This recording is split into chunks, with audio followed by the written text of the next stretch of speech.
fire. Oh, well, then I guess let's go, huh? Let's go, let's go, let's go. Let's go. Let's go.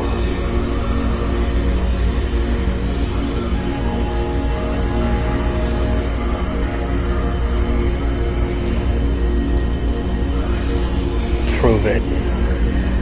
Prove it. Prove it, doctor. Prove it, doctor. Let's go, let's go, let's go, let's go.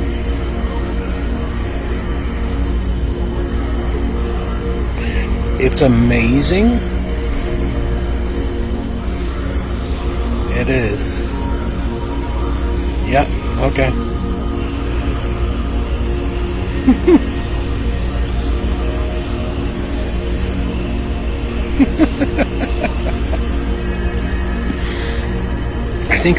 I think what they're doing is training me for Hollywood.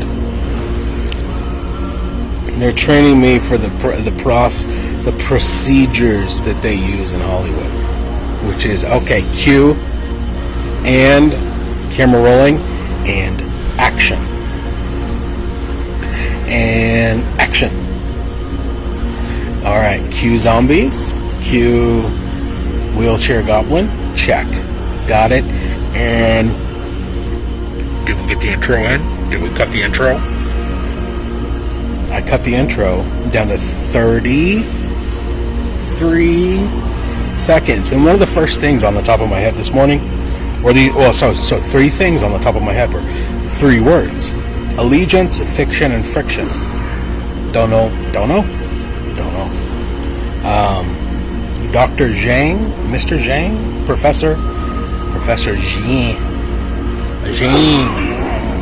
Q, and Q Ed walking by as he coughs.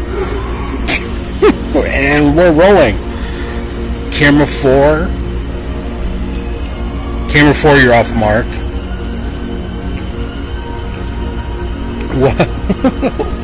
Which, Professor Zhang is more American than he's a Chinese man with a very heavy accent, and he's outwardly promoting more. Does he have anything more than YouTube? Professor, let's see. Can I look him up anywhere else?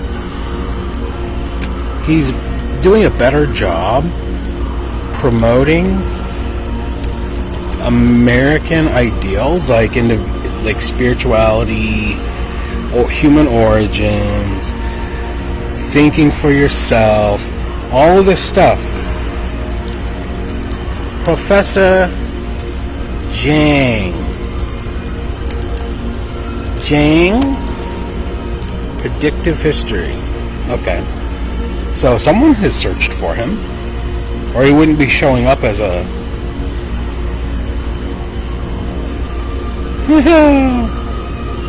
Why is that the second option?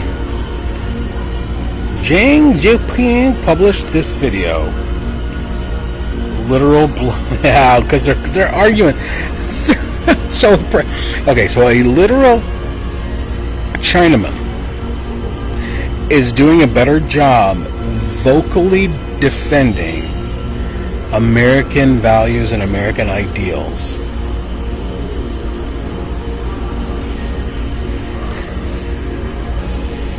against horseshit like this.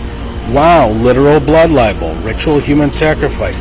And he states at the beginning that he's only going to write these things on the board and not utter them in order to avoid the YouTube police.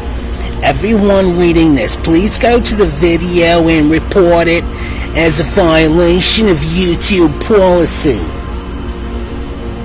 A violation of YouTube policy that Israel is committing a genocide.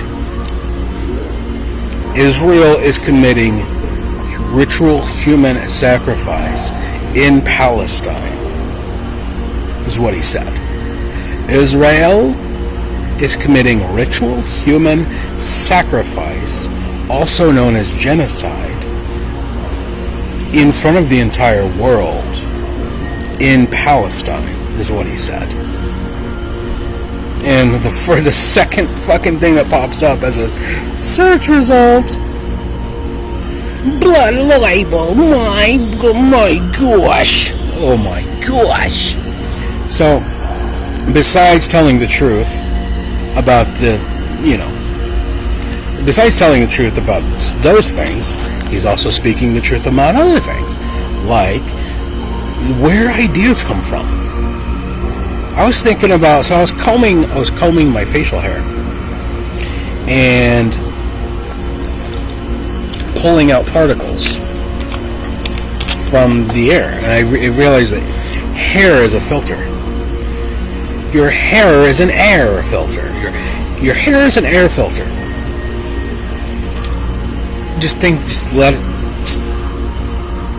Yeah, it is. This is why you must wash it. Every once in a while. Not every day. Every once in a while, you should probably wash your hair filter.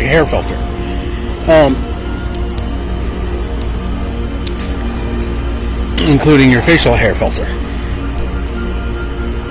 Which mine's getting pretty long.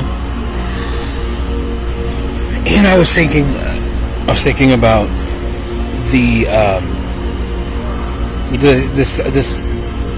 collection, the way that the atmosphere has so many floating things. And I thought of Professor Zhang in his secret history lecture, talking about how he gets ideas. It's so similar. Like this dude he says, I get up, I go for a walk, I sit and I think and I write things down. I sit, I think, I write things down, I get up. Where did all the ideas go? Well, the next day a whole bunch of new ideas come. Sometimes I start fucking talking to you, Dr. Earth creatures. Sometimes I just start talking to you. I have no idea what I'm going to say. I have no fucking idea. But guess what? The air filter of my mind, the electromagnetic filter of my mind, okay? It just starts collecting things. And maybe it's like ideas being disembodied whatevers. They notice, they like resonate with a particular thing because that's where flow tends to happen, is in a manner such as that. Okay. That being the case, I was thinking about not just my mind filter, my hair filter, and the air filter. The first three thoughts that I had this morning, and the morning waking up is a really good time for catching things and then chewing on them. And the first thing was the idea of fiction, of what is fiction, which is something I use frequently because I say things like fiction adjacent. And then the phonetic, the homophonetic.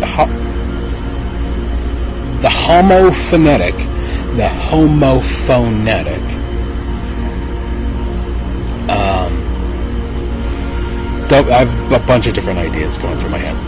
The homophonetic. It's not a homophone, but it's homophonetic. Term. Friction.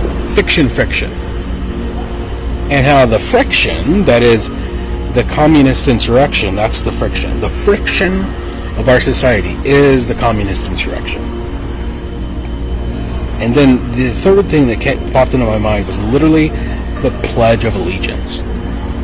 And I was thinking the Star-Spangled Banner, the Pledge of Allegiance, and how there was a point at which I actually used to participate in the communist insurrection, which was the ridicule the breaking down of the American schematic by ridiculing it so harshly as to not recognize the value, the intrinsic value of the things that I grew up with, which were things like, hand over your heart, I pledge allegiance to the flag of the United States of America.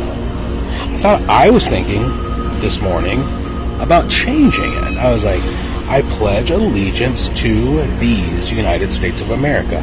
Then I realized the rest of it goes for which it stands, so it's a symbol. So, okay. I pledge allegiance. I was like, okay, it's fine the way it is, actually. I pledge allegiance to the flag of these United States of America and to the republic for which it stands, one nation, one people, under God,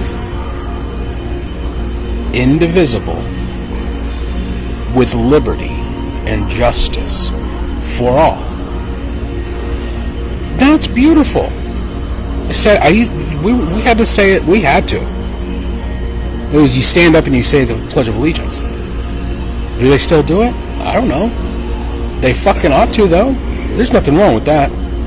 But I made fun of it at a certain point in my youth. I took it was the whitest kids you know. Whitest, because this is what it, and this is worth ridiculing. Whitest kids you know.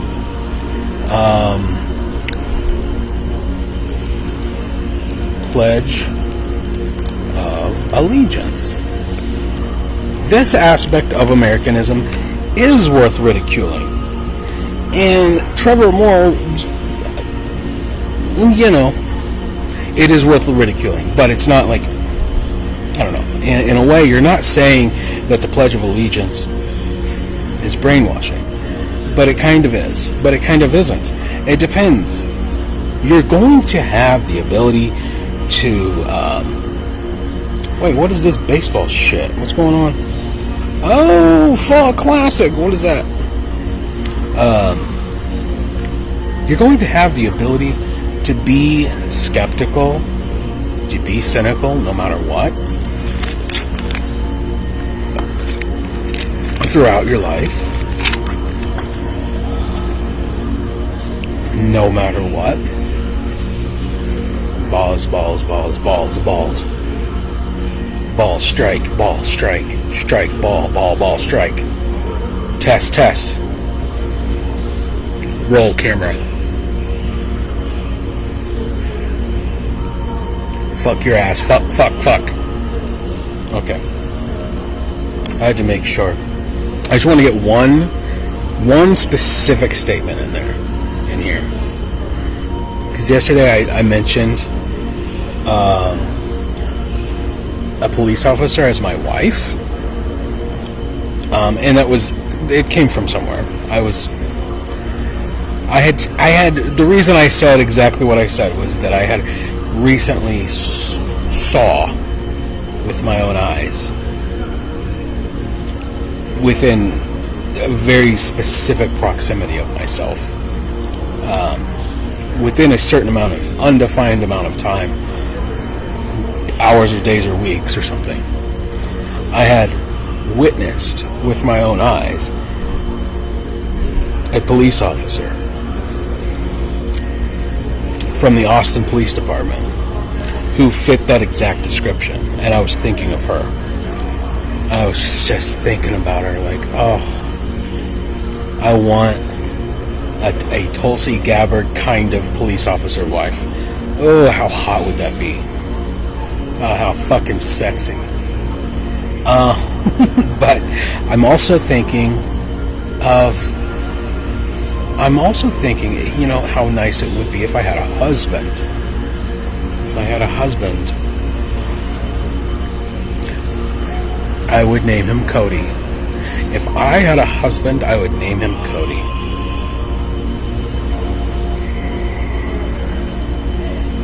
If I had a husband, I would name him Cody.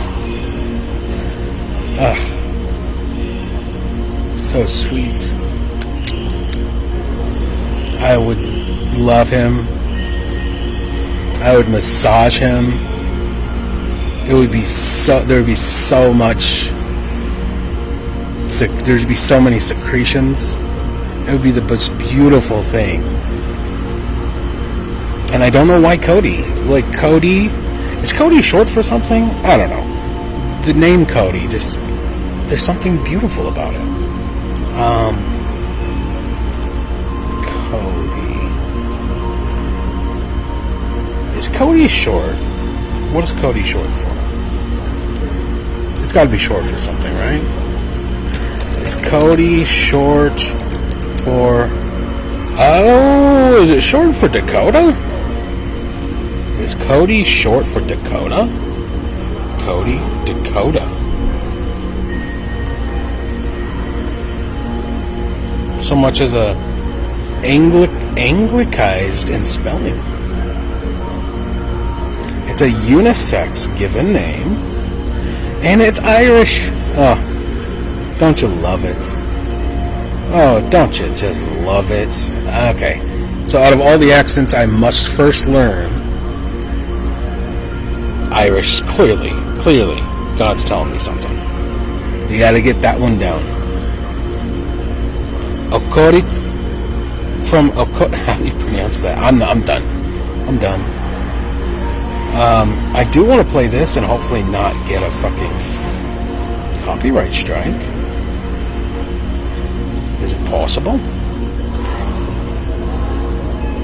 There's only one way to find out. There's only one way to find out anything, and that's to try it. Wait a second, I thought you had to just believe it. In order to know something, you hear somebody tell it to you, and then you believe it. Because you should always trust anybody who tells you anything. Always. It's all about the he said, she said. Yeah, she said that. It's true. Oh, I heard a word. Where did it come from? A TV? It came out of a fucking earbud? Ba ba ba ba ba ba ba. Someone said it while I was standing in line at the fuck my mouth convention. I don't know. Where did I hear it? I don't know. Believe it. It doesn't matter. It's a word. I heard it. It must be true. Is that how it works, guys? Is that how it works, kids? Has it ever worked that way? It doesn't fucking work that way. So it doesn't matter who arrogates to themselves, even if it was their father and his father before him. What the fuck kind of authority? The wild, wild west we are clamoring for. We're climbing. There are no authorities. There's only histories.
Now come and get your riddle.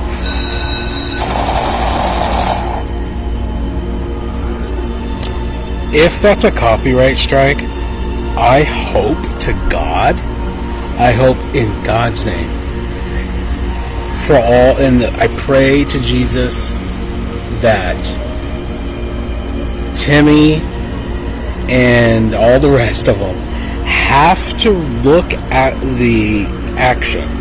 They have to look at it. It's nobody besides the producers of the show who get to decide whether or not it's fair use. I pray to God that that's the case, because I am the biggest fan of the whitest kids.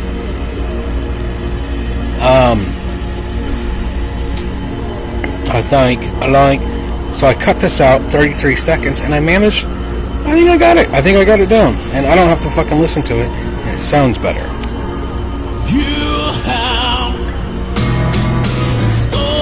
See, I can't hear it.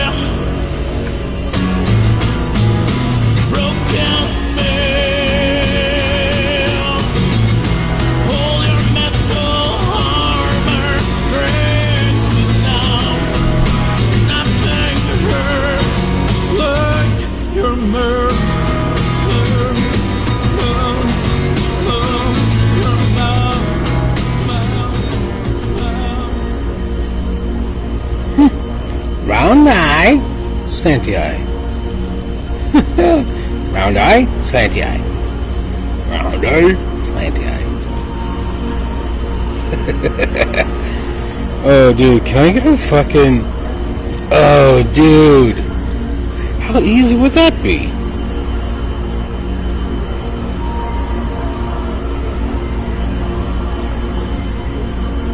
Can I get a... Maybe that's another, maybe I'm special in a lot of different ways. In that I could change my facial recognition so easily. Like you have your facial recognition software. It relies heavily on like eyes, and that's what the mask mandates. Again, global fucking communism. You know, there's no fighting it, obviously.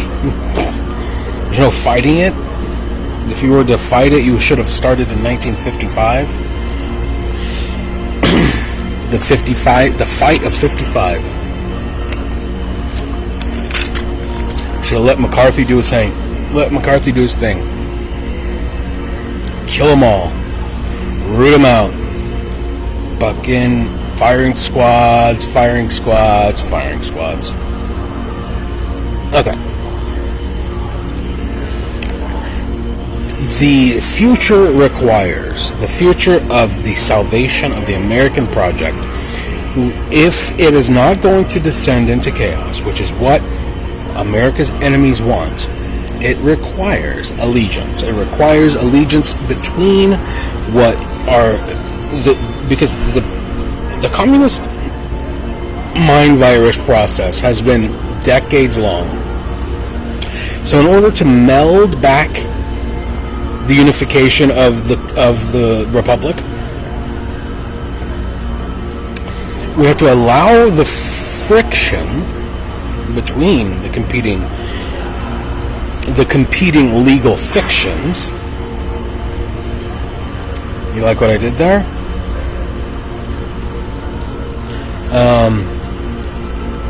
Let's go talk to... I like Mistral.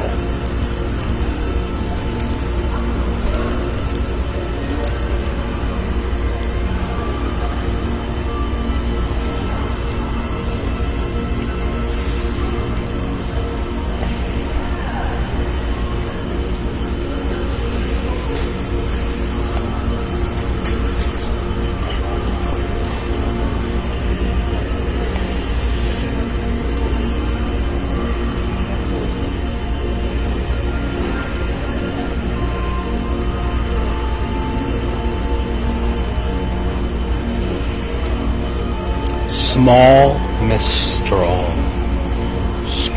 Mistral.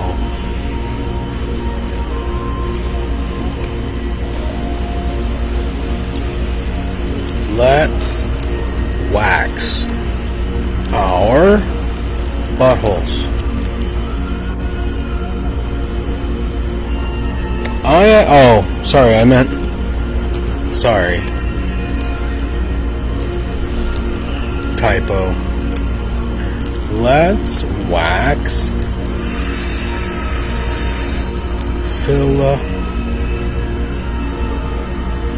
philosophical.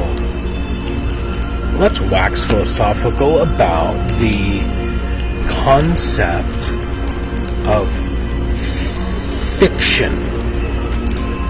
Because the attempt to... So before I read this... Okay, before I read this. Fiction is not true. It's something that is not true. A fiction is something that is...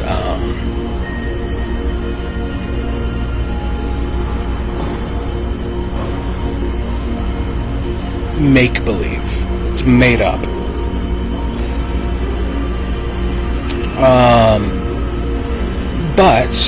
But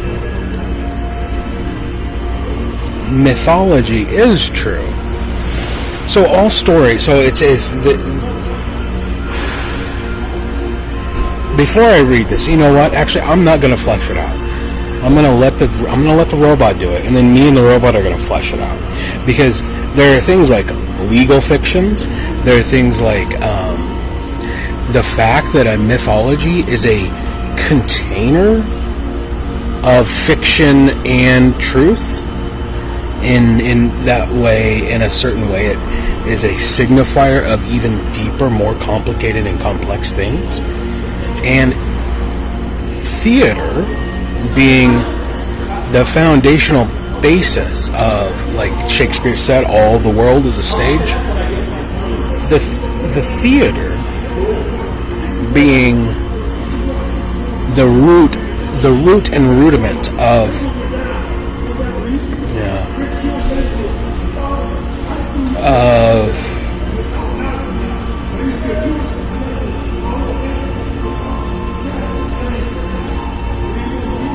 I hate that. I fucking hate that. I can't do it. I can't do it. The distractions.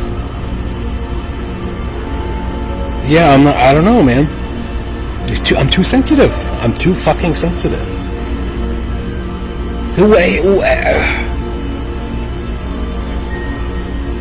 Because it is just a fucking dude over there having a conversation. He's being loud, and he's talking too much, really. But you gotta be. It's important, I think, especially for like journalistic purposes, to be able to tune out. Which is why I would be better off with. I think maybe a tool that I could use that I would be better, that would suit me, would be fucking hearing aids. That I could like change the frequency of something to tune out the things in this direction, because it's coming in and I can't like not. I personally can't ignore it when it's so fucking loud. And I just want, like, with my mind, like, shut the, like, in my mind, my spirit, everything. I'm like, will you shut the fuck up? Are you even saying anything? Are you? Sorry, I'm so sorry. It would be better. That's why I fucking I can't do it, man. I just derailed my entire train of thought because that motherfucker was just loud ass.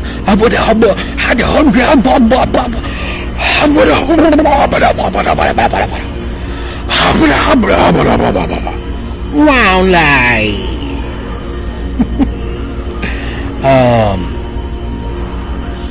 Theater being the foundational basis. Actually, let's do this. I want to see if this robot can look up something.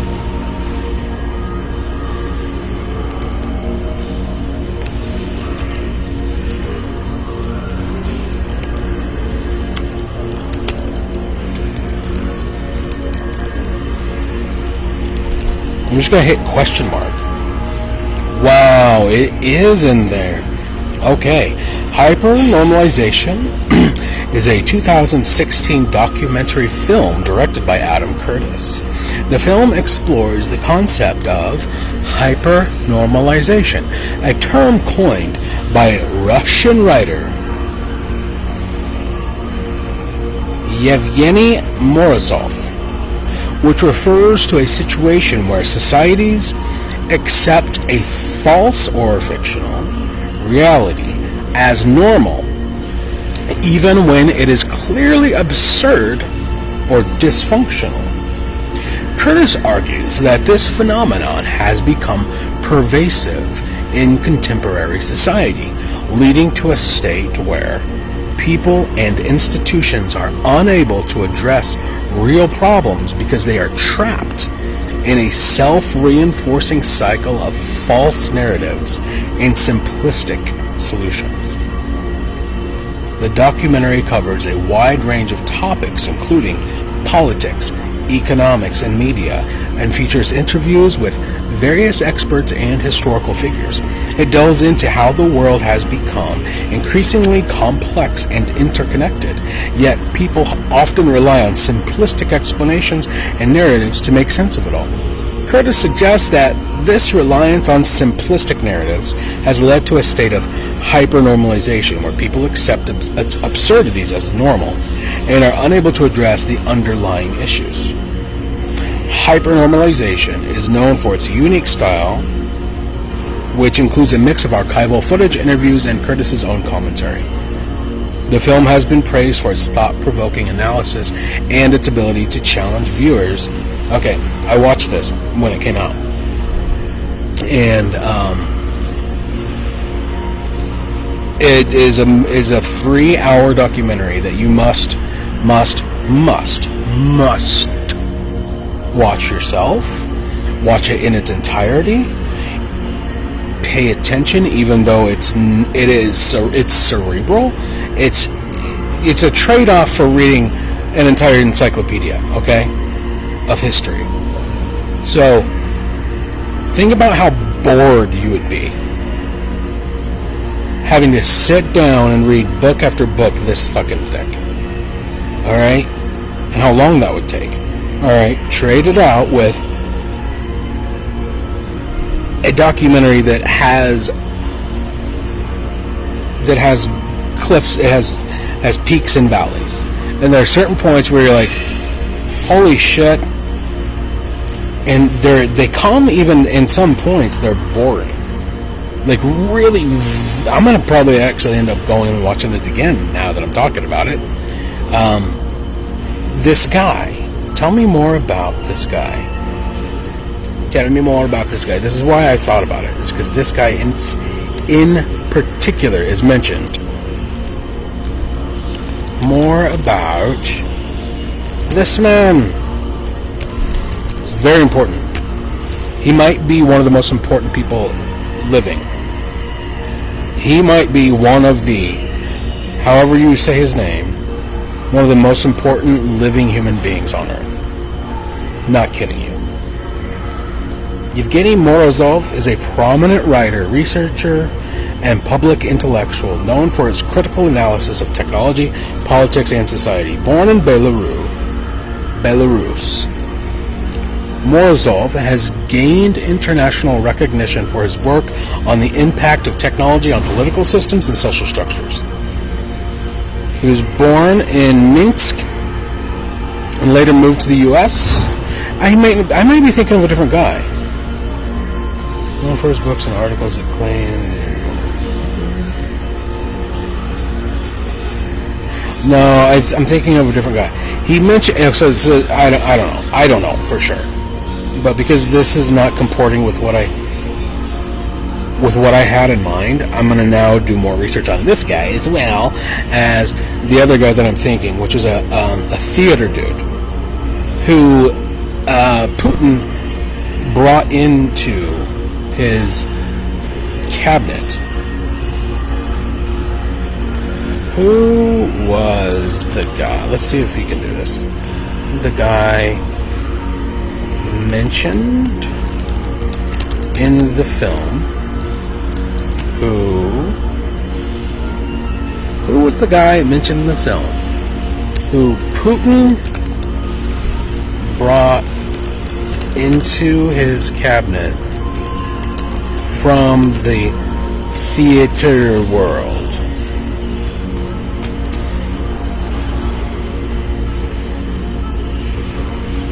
I think it's Vladimir Surkov. I think Surkov. That's right. That's it. Surkov was a prominent Russian politician and former aide. This is the guy I had in mind, not that guy. So now we have two Russians.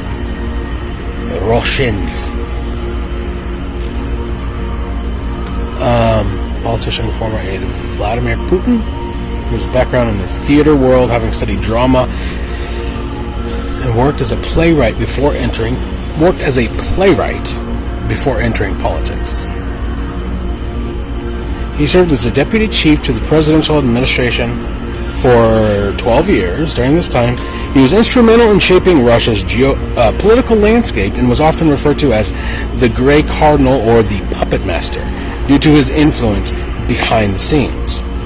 Surkov is credited with developing the concept of sovereign democracy, which aims to balance democratic institutions with strong state control. He's also played a key role in managing Russia's political narrative and public perception. Surkov, that's the guy. Okay. So in the Adam Curtis documentary, he brings this concept of theater, his background in theater and drama, has influenced his approach to politics, often employing dramatic and theatrical elements to manage public opinion and political dynamics. Surkov's conclusion in Putin's cabinet from the theater world is highlighted in Hypernormalization as an example of how Putin's administration has used unconventional figures and strategies to maintain control and shape public perception management. Okay, this is it. Okay, so it's three words on the screen. The friction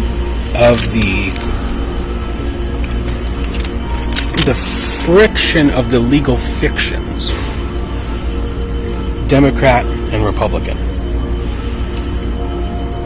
The friction between the legal fictions, which are fictional, theatrical, Democratic, Republican. Okay? There must be a promulgation of a unity between these competing fictions in order to save the Republic, to which I have pledged allegiance many times. Again, I'll say it again. I'll say it again. Won't I? I pledge allegiance to the flag. To the flag. And that's where Trevor Moore's critique comes from. It's pledging allegiance to a symbol. I pledge allegiance to a symbol. That's where it is a natural and I think youthful critique that you ought to take, but you have to go on the journey. Like, go ahead and criticize it, but go on the journey of reaching a conclusion. Okay? Go on a journey of reaching a conclusion of any sort, which is your own journey, your own voyage. your journey, my voyage has ended with clearly brainwashing no bueno for me. Clearly, brainwashing no bueno, and brainwashing doesn't work really for for anybody who's a loves freedom, believes in human rights and freedom. It's brainwashing is itself an oppressive tactic. Okay, so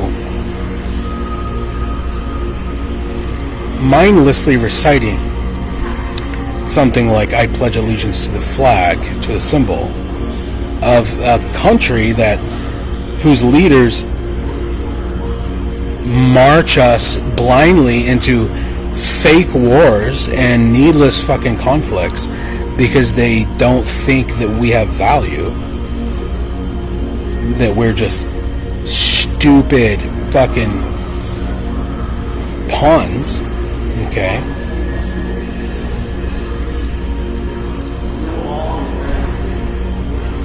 that is something that ought to be critiqued. However, what is the conclusion? The conclusion drives towards the importance of those who, I think the difference, because there's different types of people, right? So certain types of people have to have that, and I'm looking at them right now. I can see them with my own fucking eye. There's a certain type of person whose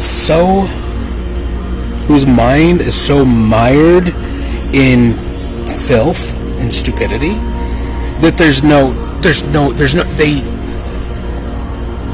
they can't break out of it. Like, if you don't brainwash them to do good, they're just gonna jack themselves off to death and fucking die in a fucking ditch somewhere. It's what's gonna happen. So I'm sorry, that tends to be, it happens to be the vast majority of the fucking military, unfortunately. Like, if you don't brainwash almost all of the fucking military, and this all plays back together because that's how you form a cadre of allegiant personnel, but at the same time, their purpose is to protect individual liberties and not succumb to the legal fictions of Democrat versus Republican. The concept of fiction is indeed a rich and multifaceted topic that has been explored by philosophers, literary theorists, and writers for centuries. Okay. Number 1, definition and purpose. Fiction is generally defined as literature that is not based on fact or reality. It includes novels, short stories, plays, and other forms of narrative that are created from the imagination. The purpose of fiction can vary widely, from entertainment and escapism to exploring concept, themes, and ideas, and even to critique societal norms. So right there, the robot summoned a utilitarian use,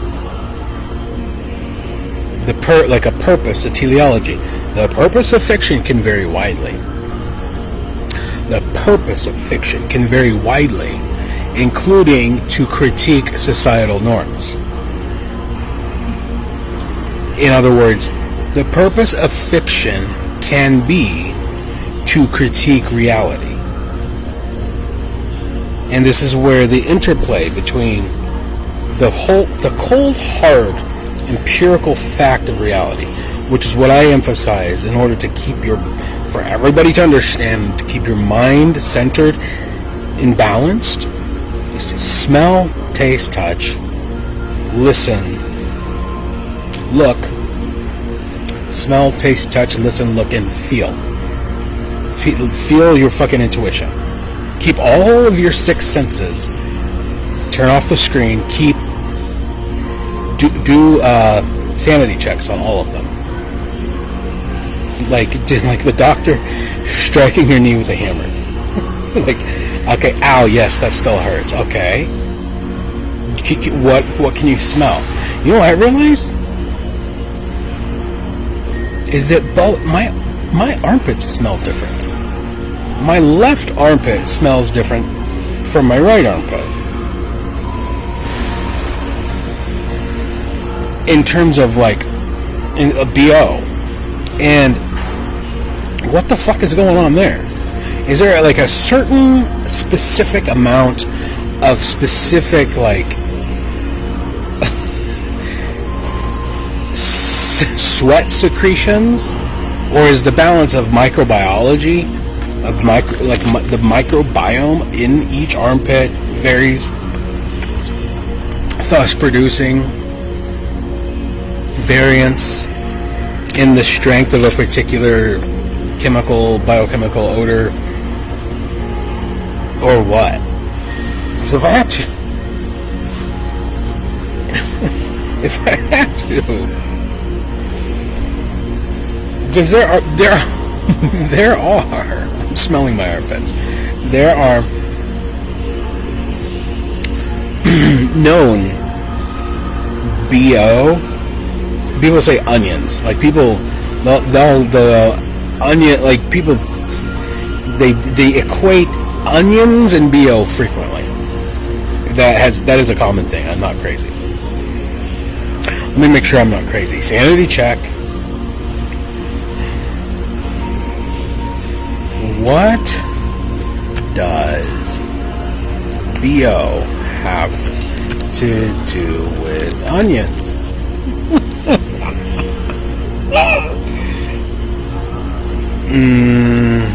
Body odor.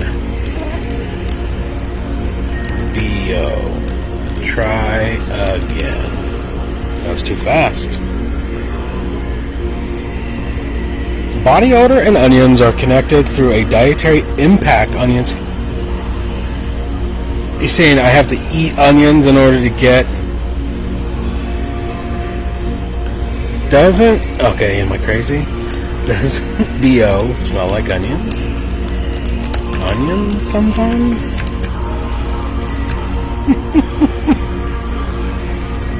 Oh my god, I'm not fucking crazy. Shut up, Mistral. I'm not crazy. And if I am, go fuck yourself. The one on the right smells onion-esque. Like okay, let's expand it to alliums. Try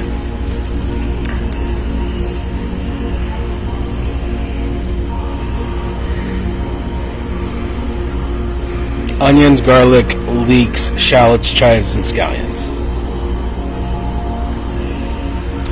BO smells like allium.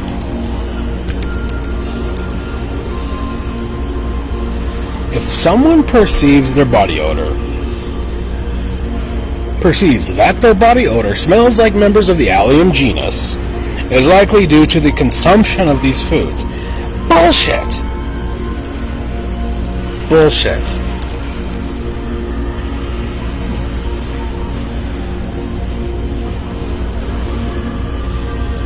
If you're experiencing body odor that smells like allium, no. Irrespective. I'm arguing with you. A fucking robot about the smell of BO. Welcome to 2025. Irrespective of diet, BO smells like allium often.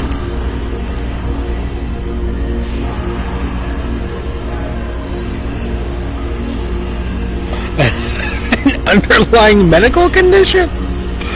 If BO smells like allium plants such as onions, garlic, and leeks, irrespective of diet, it could be indicative of an underlying medical condition that tons of people would have to have. This is rare metabolic disorder where they call it Trimethylaminoria. Fucking retards. And your fucking 20-syllable words. I fucking hate this shit. Trimethylaminoria.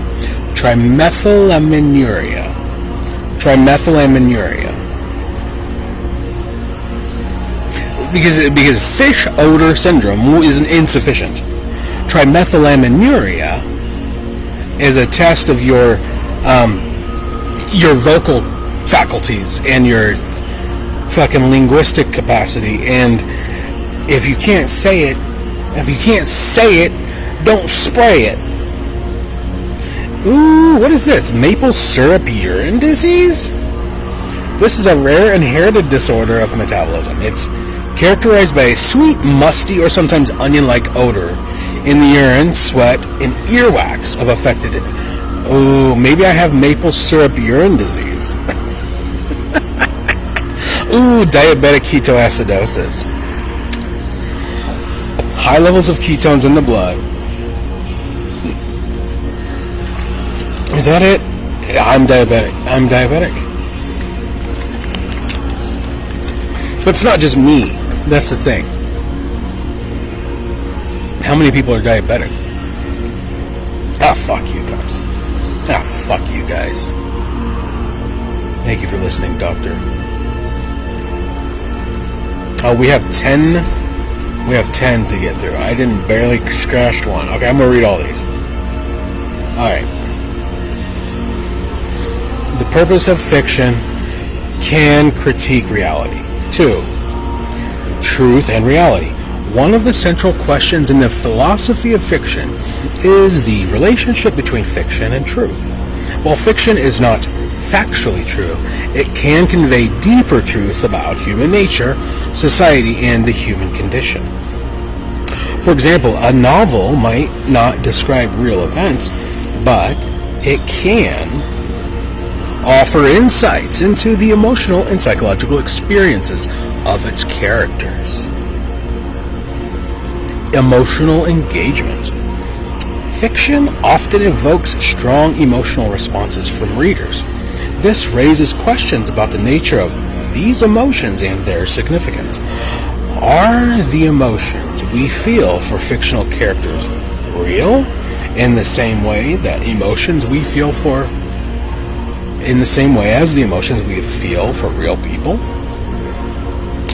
Philosophers like Colin Radford and Kendall Walton have debated this issue, with some arguing that emotional responses to fiction are genuine and meaningful. Number 4, moral and ethical implications. Fiction can serve as a moral and ethical laboratory, offering readers to explore different perspectives and scenarios without real-world consequences. Moral and ethical implications. I'm going to start that over because I remember something from my recent past, including legal documents and juristic procedure wherein something fictitious was alleged to be a claim of truth. Let me read this one again, slanty eye. Fuck off. This guy's gonna get it. I'm gonna fucking elbow to his fucking head. Get this fucking zombie away from me. So fucking, he just did a U-turn.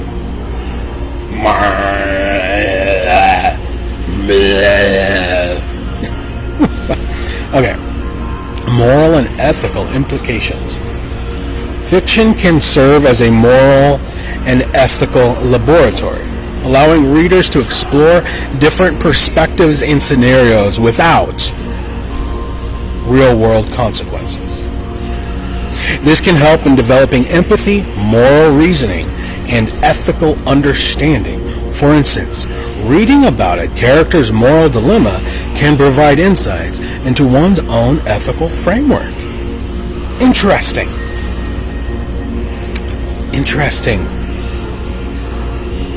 Very interesting. Imagination, number 5. Imagination and creativity. I gotta get the fuck out of here. Oh, here comes zombie number 3. Don't speak to me. Keep moving. And don't fucking say a word.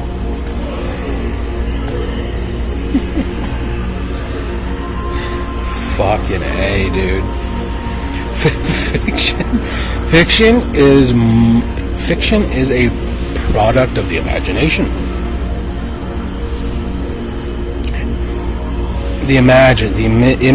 Imagination, where your ideas come from. Like when you wake up in the morning and your hair filter has captured dreams that you use to talk about your reality, to engage with your reality. Fiction is a product of the imagination, and it often encourages readers to use their own imagination. I'm going to stop at 6 because I have to pee. This creative engagement can be enriching and transformative, allowing readers to explore new worlds, ideas, and possibilities. The act of reading fiction can stimulate cognitive processes and enhance creativity. And finally, narrative and identity. Narratives, whether fictional or non-fictional, play a crucial role in developing. I just realized, hold on, before I finish this, by holding my ears out like this. Oh, dude. So there you go. That plays right into the friction between the imaginative fictions of each person's reality. Because I remember my ex has cute little ears that kind of poke out like this. And that, which means that when she, like if your ears stick out a little bit, the way you hear changes. The tone, the pitch, the treble, which means just that alone, that tiny little tweak in the mold of a person's, the shape of their head, changes how they experience reality in the intensity with which certain sound vibrations are, and the sensitivity. Holy fucking shit. See, this is the stuff. This is the psychedelic stuff where you're like, oh, you must have like the crease in the third lateral fold of your left ear is slightly attuned to this frequency as opposed to the one in your right ear, which is on the other side of the blah, blah, blah. And you have people like Stephen Colbert, whose ear is all fucked up because he had to have surgery or whatever. I remember that. Okay, sorry. Number 6, the last one. Perfect. We're closing in on 1 hour. Narratives, whether fictional or non-fictional, play a crucial role in shaping our identities and understanding our world. Fiction can provide models for how to live, how to think, and how to understand ourselves and others. It can also challenge and subvert these models, offering alternative perspectives and narratives. And then our epilogue would be 7, 8, 9, 10. Aesthetic value, cultural and social impact, philosophy of literature, and number 10, postmodern and metaphysical considerations. Wow. In summary, the concept of, quote, fiction is a rich and complex area of philosophical inquiry that touches upon issues of truth, emotion, morality, imagination, and identity. It offers a unique lens through which to explore the human experience and the nature of reality. Oh, and so the very, very, very last thing that came to me this morning were two characters. So two characters just popped up. One in particular was more enriched. A character that I don't have a visual for yet, but I have a personality for. A cartoon character. And I think it's unique. I do. I really do. I think he or she, because this cartoon character that came to me is not as I mean, it's androgynous, I would say. Yeah.